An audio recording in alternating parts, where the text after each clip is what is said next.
Voir le monde comme il est ou comme il va, et non pas comme l'on veut qu'il soit.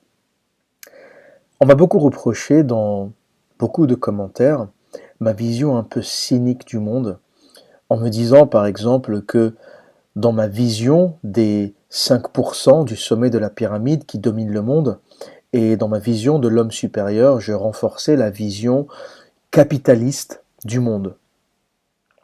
Ou en me disant encore une fois que en encourageant les hommes à baiser un nombre infini de femmes avant d'aimer, j'encourageais des pratiques déviantes.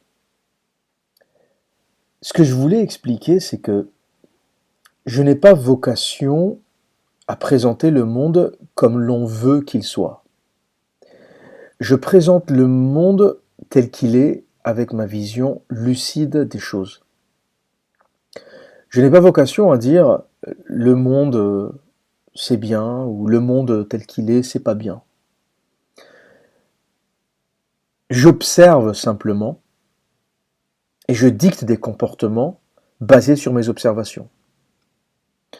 Je ne veux pas jouer le rôle du poteau de comptoir. Vous savez, ce mec qui passe des heures au bar à refaire le monde. Le fameux Eh oui, Jean-Michel, t'as vu, le monde c'est n'importe quoi. C'était mieux de mon temps. Et qui rentre bourré chez lui, fauché parce qu'il a dépensé tout son argent en alcool, et qui se réveille le lendemain dans le même monde qu'il a critiqué la veille, et qui retourne dans le même bar pour recommencer encore son analyse du monde. Ma vision est que le monde est tel qu'il est, et il s'agit de s'équiper pour l'affronter. Le monde est une jungle où on n'est pas là pour négocier avec le lion. On n'est pas là pour négocier avec les prédateurs qui sont au sommet de la pyramide. On n'est pas là pour négocier avec les requins. On ne négocie pas avec un requin.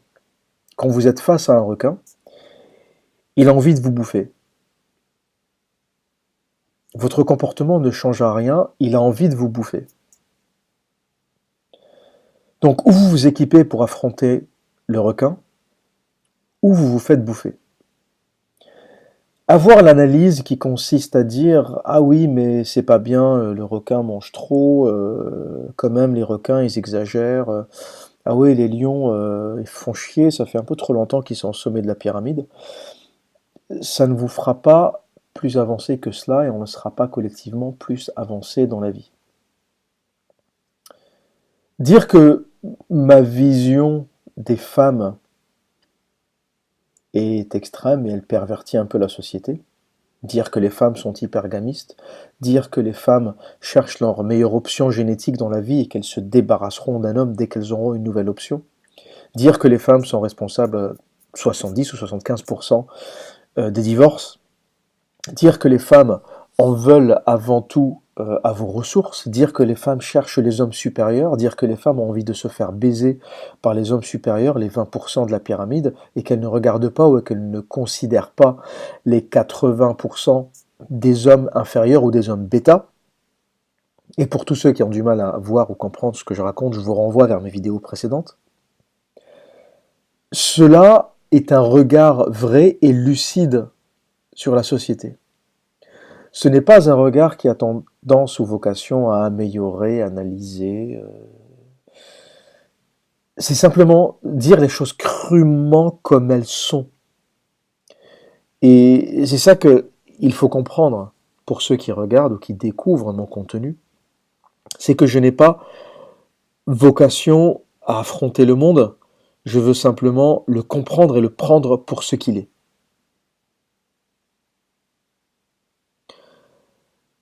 Les banquiers veulent vous faire la peau, les banquiers veulent vous baiser, c'est ce qu'ils font tous les jours.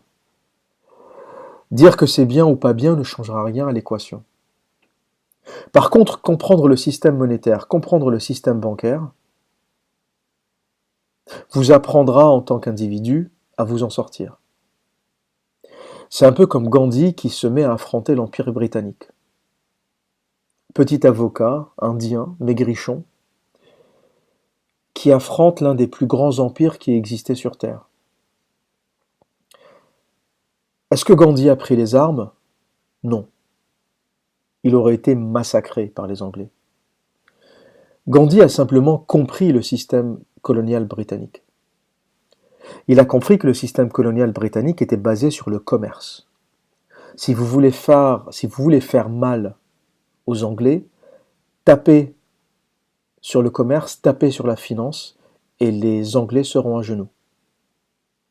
Donc Gandhi a simplement poussé ses frères, ses compatriotes indiens, à ne plus acheter les produits anglais, à ne plus acheter les produits issus de l'Empire britannique.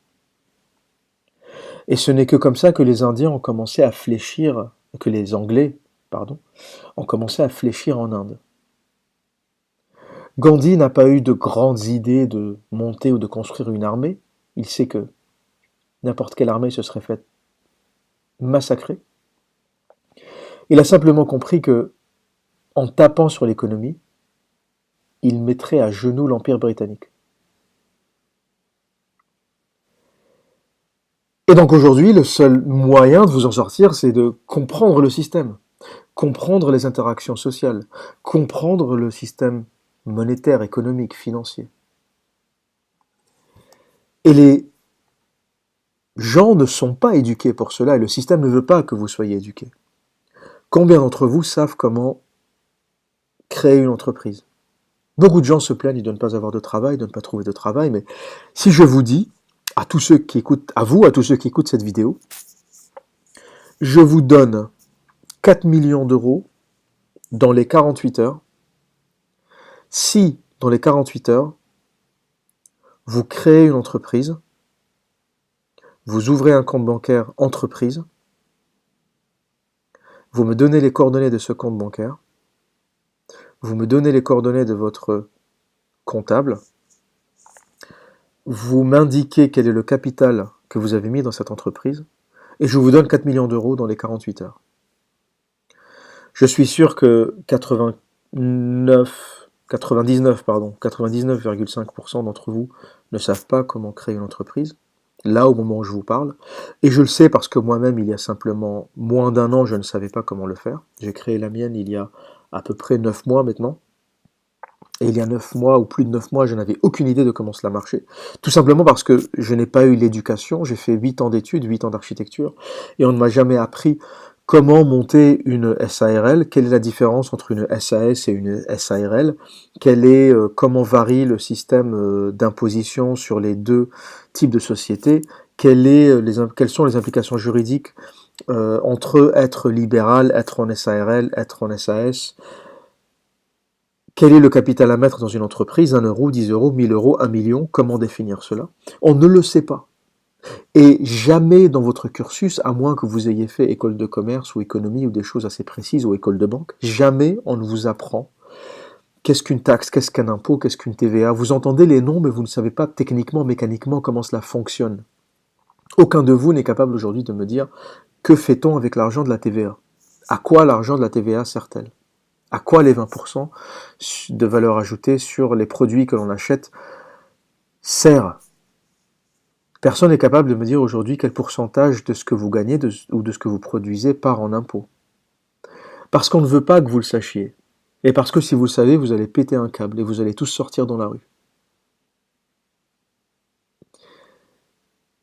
Et donc, au lieu de refaire le monde et d'essayer de comprendre ou de se dire « Ah oui, ça c'est bien, c'est pas bien », on est tous dans le jugement de valeur, essayez de le comprendre d'abord. Essayez de comprendre le monde tel qu'il est. Prenez-vous une claque dans la gueule et essayez de voir le monde pour ce qu'il est. Ça ne vous fera pas plaisir de savoir que les femmes ne s'intéressent qu'à 5% des hommes au sommet de la pyramide. Effectivement, ça fait chier tous les hommes qui gagnent un SMIC. Ça fait chier tous les hommes qui sont en chien, qui sont en galère, qui n'ont pas accès à la femme, qui n'ont pas accès à la chatte. De se dire, Merde, voilà l'une des raisons pour lesquelles je n'y arrive pas, parce que je suis même pas dans le radar, elle ne me regarde pas. C'est dur à comprendre, mais comment voulez-vous aller au-delà? Comment voulez-vous vous en sortir si vous n'avez pas déjà compris ce mécanisme? Comment voulez-vous vous en sortir si vous n'avez pas compris que les femmes cherchent leurs meilleures options génétiques, qu'elles recherchent chez un homme la symétrie, qu'elles recherchent chez un homme les visages carrés qui indiquent un haut niveau ou un haut degré de testostérone? Comment ou pourquoi les femmes aiment les mâles dominants? Tout simplement parce qu'il y a 30 000 ans, le mâle dominant était celui qui était capable de la protéger. Parce qu'il y a 30 000 ans, quelqu'un pouvait débarquer dans votre grotte ou dans votre village, euh, vous massacrer et prendre votre femme, prendre vos biens, prendre votre maison. Et le seul moyen de vous en sortir, c'est d'être fort physiquement pour vous battre, ou d'être fort intellectuellement ou socialement pour avoir un réseau, pour avoir des amis, une tribu qui compensera peut-être votre manque physique et se battra pour vous. Donc ou vous êtes fort mentalement, psychologiquement et vous êtes le leader de votre tribu, ou vous êtes fort financièrement et vous êtes aussi le leader de votre tribu ou le leader du commerce dans votre tribu. Et la femme ne sera attirée que par ses attraits, parce qu'il y a 30 000 ans, et c'est encore ancré dans ses gènes, c'était son moyen de survie. Et pour elle, synonyme d'homme faible, aujourd'hui, un homme faible, c'est juste un homme moche, un homme qui n'est pas masculin, et un homme faible. C'est ni plus ni moins que cela. Mais il y a quelques dizaines de milliers d'années, un homme faible voulait tout simplement dire, pour la femme, la mort. Un faible, c'est l'incapacité de la protéger, de protéger ses enfants, et cela voulait tout simplement dire la mort, son incapacité de se reproduire, la mort de l'espèce. Et c'est ce qu'ont aujourd'hui les femmes dans leur code génétique, ancré dans leur code génétique. Tout comme il est ancré chez les hommes l'attrait des femmes avec des hanches généreuses et une poitrine généreuse, parce que les hanches généreuses étaient un synonyme de pouvoir donner la vie facilement. Les femmes avec un bassin étroit avaient tendance à perdre leurs enfants. À l'accouchement, elles perdaient leurs enfants ou elles mouraient elles-mêmes parce que le bassin n'était pas assez large pour donner naissance facilement à un enfant. Donc tout est basé sur la survie de l'espèce. Et si on ne comprend pas cela, on ne comprendra jamais ce qu'une femme trouve attirant et on ne pourra jamais ou améliorer ses traits ou orienter ou façonner ou refaçonner qui on est pour corriger ces éléments. Donc, à tous ceux qui attendent de moi que j'ai une vision optimiste, une vision lissée, une vision un peu plus entendue des choses, ou un peu plus politiquement correcte, vous êtes malheureusement avec la mauvaise personne. Je suis ce qu'il y a de plus rationnel, de plus objectif et de plus lucide, parce que tout simplement je vois le monde pour ce qu'il est et non pas comme on veut qu'il soit. Évidemment, on est moins heureux lorsqu'on est lucide, au début du moins, parce qu'on ne se cache pas la vérité, on se prend les choses dans la gueule, et on est plus torturé parce qu'on comprend les choses pour ce qu'elles sont, et on a tendance à devenir fataliste. Mais une fois passé le cap du choc de se prendre dans la gueule ou dans la face la réalité, on passe à une deuxième phase qui est la phase de l'acceptation. On a été choqué, on a eu le petit coup de défibrillateur qui nous a fait réaliser le monde pour ce qu'il était. C'est la première phase. La deuxième phase, c'est l'acceptation.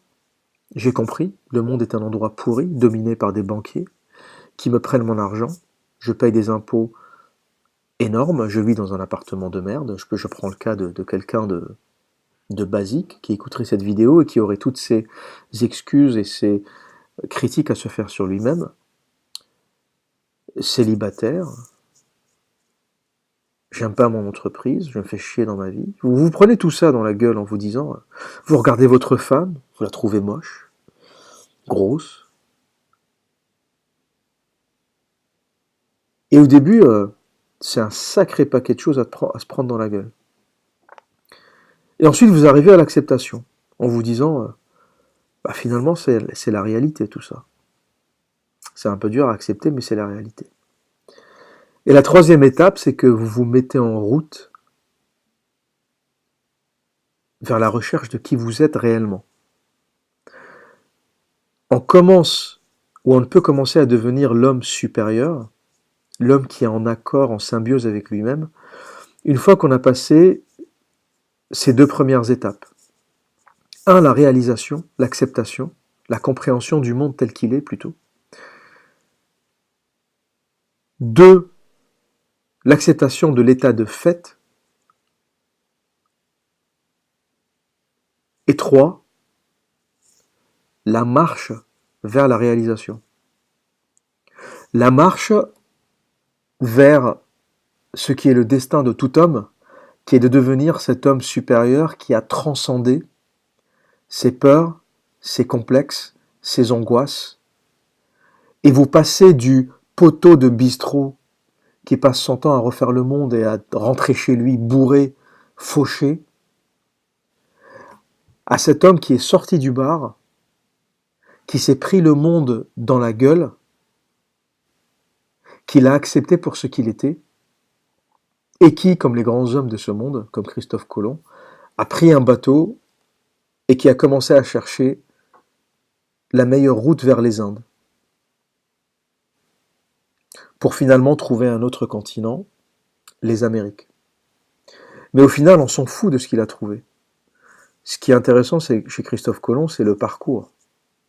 C'est le fait de laisser une Europe pauvre, délabrée, pour aller trouver des richesses ailleurs, en faisant le constat que l'Europe était foutue. Il a décidé d'aller chercher une autre terre. Quoi, comment, où, on s'en fout. Il voulait aller en Inde, il a découvert un nouveau continent, les Amériques. Mais il s'est réalisé en homme supérieur, en homme qui n'a pas essayé de changer l'endroit où il était, de changer le royaume d'Espagne ou de changer quoi que ce soit. Il a simplement décidé de changer sa propre vie et de prendre un bateau. Et c'est en cela que je crois. Je ne crois pas au poteau de bistrot qui passe sa vie à refaire le monde. Je crois au navigateur qui passe sa vie à chercher un autre monde. Le sien, celui qu'il aura voulu, celui qu'il aura créé. C'était ma pensée du jour. Comme d'habitude, laissez-moi vos commentaires et je sais qu'il y en aura plein et je les lirai bien sûr. Si vous aimez toujours ce que je fais, n'hésitez pas à vous abonner à ma chaîne. Cela vous permettra d'être notifié quand je diffuserai une nouvelle vidéo. D'ici là, que dire d'autre? Eh bien, comme à mon habitude, prenez soin de vous et à très bientôt.